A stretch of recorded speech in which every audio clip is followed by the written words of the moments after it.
चलिए दोस्तों, तो आज फिर एक बार आप लोगों के लिए एक बहुत ही महत्वपूर्ण विषय लेकर हाजिर हैं। आज का विषय है माइग्रेन।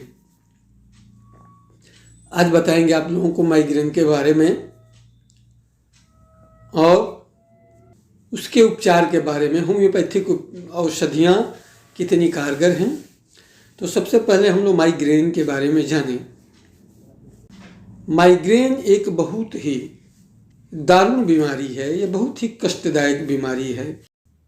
ये सर के किसी एक भाग में बड़ी तीव्र दर्द होती है और वो दर्द धीरे धीरे पाले भी बदलता है, मूव भी करता है।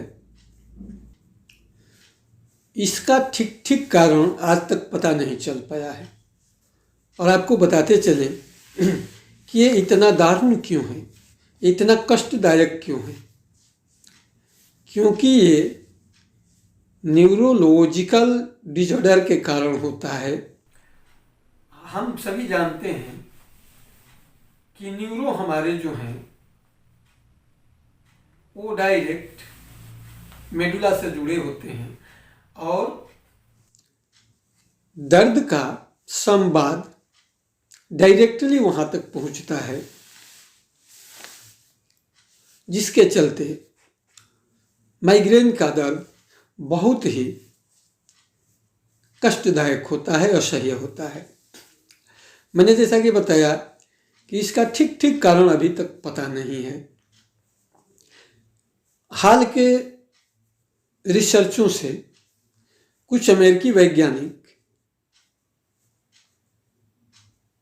इस निष्कर्ष पर पहुंचे हैं कि इसके लिए पिट्यूटरी ग्लैंड से निकला हुआ एक स्राव जिम्मेदार होता है, लेकिन इसको अभी तक पूर्णतः सत्य नहीं माना गया है। हमने भी अपने उपचार में कई बार देखा है कि जिनको पिट्यूटरी ग्लैंड से निकले स्राव, निकले हार्मोन का असंतुलन है, उनको माइग्रेन की संभावना ज़्यादा है। फिर भी ये अभी तक फैक्ट कारण नहीं है। इसके लिए एक सेरोटोनिन नाम का तत्व जिम्मेदार होता है, जो हमारे मस्तिष्क में तंत्रिकाओं के बीच रन करता है और यही तत्व गम और खुशी दोनों के लिए जिम्मेदार होता है। इसकी अधिकता से खुशी और इसके कमी से गम होते हैं और ये दोनों चीज़ें जब स्ट्रेस की स्थिति में आता है आदमी, तो माइग्रेन वाले रोगी को जो है और एक्साइटमेंट होता है और पेन होता है। तो हम लोग देखें कि ये माइग्रेन क्या है। ये तंत्रिका तंत्र, ये न्यूरोलॉजिकल डिसऑर्डर तंत्रिकाओं के बीच में बने गांठ के कारण होता है और इसीलिए इस पर सर्वसाधारण दवाएं कारगर नहीं होती। न्यूरो पर असर डालने वाली दवाएं ही इस पर कारगर हो पाती हैं।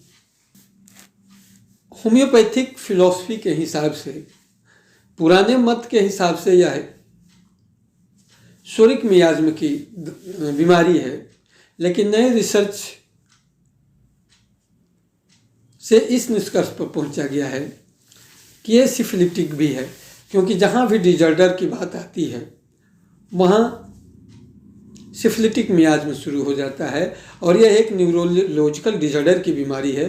इसलिए ये सिफिलिटिक मियाज्म की भी बीमारी है और इसीलिए इसके उपचार के लिए एंटीसिफिलिटिक मियाज्म की औषधियों को चुनना पड़ता है। इसका पहचान मैं बता दिया कि ये सिर के किसी एक भाग में शुरू होता है। दाएं से बाएं जा सकता है, बाएं से दाएं जा सकता है। मस्तिष्क के पिछले भाग में दर्द हो सकता है, चांद पे दर्द हो सकता है, आगे दर्द हो सकता है। मतलब किसी एक पार्ट में दर्द होता है। जब किसी एक पार्ट में दर्द हो और जैसे जैसे दर्द चरमोत्कर्ष पर पहुंचता है, मितली आना, उल्टी होना, जल्दी जल्दी पेशाब लगना, ये सारे लक्षण जो है ये माइग्रेन के लक्षण हैं। अब जब माइग्रेन हो जाए तो किन किन चीज़ों से बचना चाहिए। पहले तो आपको स्ट्रेस, तनाव से बचना पड़ेगा, क्योंकि जब आप तनाव में होंगे तो ये दर्द बिन बुलाए आपके मस्तिष्क में आ जाएगा। बहुत ज़्यादा ठंडा, बहुत ज़्यादा गर्म, ये दोनों से बचना होता है। फास्ट फूड से बचना होता है, जंक फूड से बचना होता है, क्योंकि इसके एक्साइटमेंट के, इसको उत्तेजित होने के लिए सिर्फ बहाने चाहिए। आप लंबी यात्रा, रात्रि जागरण, ये सारे चीज़ों को ये बहाना बनाकर और अटैक कर देता है। और जब ये बीमारी का एक बार आक्रमण होता है तो कई घंटों से लेकर कई दिनों तक ये परेशान करते रहता है। तो ये माइग्रेन के बारे में मैंने बताया कैसे होता है, किन सावधानियों को बरतना चाहिए। अब मैं आपको बता दूं, इसके लिए कुछ घरेलू नुस्खे, जो माइग्रेन से ग्रसित हो चुके हैं उनको धनिया,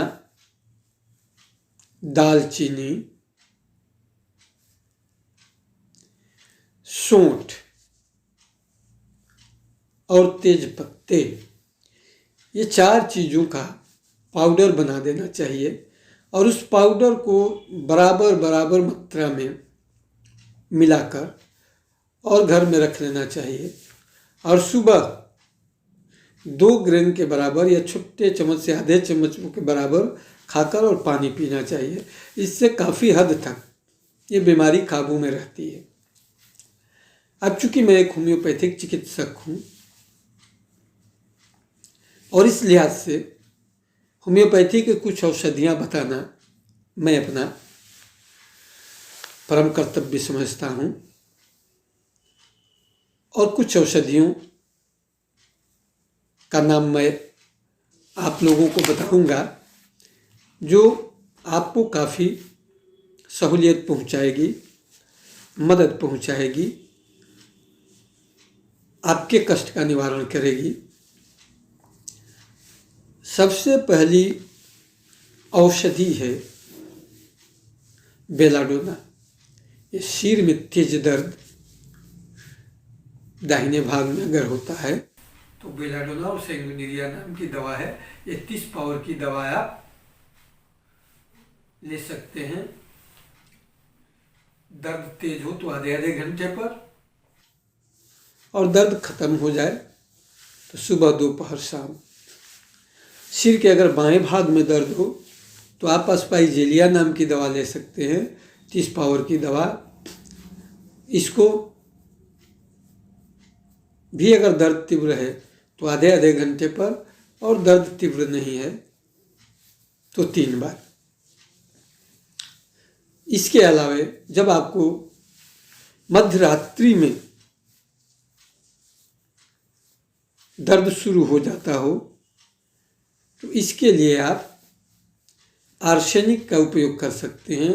और कॉफिन नाम की एक दवा आती है जो माइग्रेन की बहुत ही महत्वपूर्ण दवा होती है, क्योंकि इसके दर्द होने के लिए कॉफिन नाम का ही तत्व जिम्मेवार भी होता है। इसलिए कॉफिन नाम की दवा, ये भी आप 30 पावर में लेंगे। एपोमॉर्फिन आती है।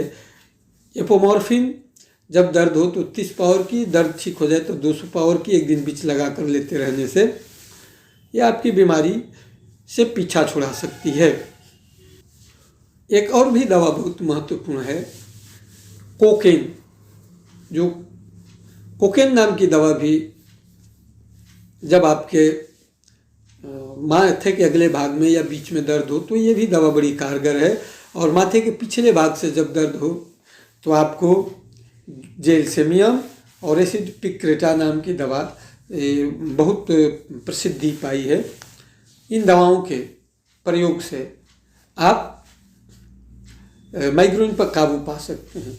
लेकिन इसके साथ ही साथ मैं आपको बता दूं कि इसको जड़ मूल से ख़त्म करने के लिए आपको किसी होम्योपैथ के एक्सपर्ट चिकित्सक के देख रेख में इलाज कराना चाहिए, क्योंकि इसमें बीच बीच में कब नोट्स की ज़रूरत पड़ेगी, तीव्रता के हिसाब से किस दवा की ज़रूरत पड़ेगी, मध्यम पड़ जाने पर किस दवा की ज़रूरत पड़ेगी, इसको जड़ मूल से ख़त्म करने के लिए किस दवा की ज़रूरत पड़ी। ये एक प्रतिभाशाली और ऐसा चिकित्सक जिसने काफ़ी अपना दिमाग खपाकर प्रयोग करने के बाद ये स्किल डेवलप किया है, वैसे चिकित्सक की ज़रूरत पड़ती है। और इसको जड़ मूल से ख़त्म करने के लिए, काबू पाने के लिए एक स्किलफुल चिकित्सक की ज़रूरत पड़ती है। इसलिए आप तमाम दवाओं का इस्तेमाल आराम के लिए कीजिए और समाप्त बीमारी को ठीक करने के लिए आप एक स्किलफुल चिकित्सक की तलाश में रहिए और उसकी देख रेख में इलाज कराइए। और माइग्रेन का 100% इलाज है होम्योपैथ में। हजारों माइग्रेन के चिकित्सक मैं खुद ठीक कर चुका हूँ। जब भी ये बीमारी अटैक करती है तो उसमें कुछ टिप्स ऐसे हैं जो इसकी तीव्रता को कम कर सकते हैं। जब भी इस बीमारी का आक्रमण होना शुरू हो, तुरंत पहले तो आप एकांत में चले जाइए, बिल्कुल किसी से बातचीत करना बंद कर दीजिए और दरवाजे बंद करके आप चुपचाप लेट जाइए। आप जितना वॉकिंग कीजिएगा, टहलिएगा, बात कीजिएगा, मूव कीजिएगा, ये दर्द उतनी ही बढ़ता है। इसलिए इसको काबू पाने का ये एक टिप्स है कि आप तुरंत साइलेंट मूवमेंट बंद कीजिए, एकांत में चले जाइए और बिल्कुल अंधेरे कमरे में चले जाइए। ये इस बीमारी की तीव्रता और गति धीमी हो जाती है। और आज के वीडियो में बस इतना ही।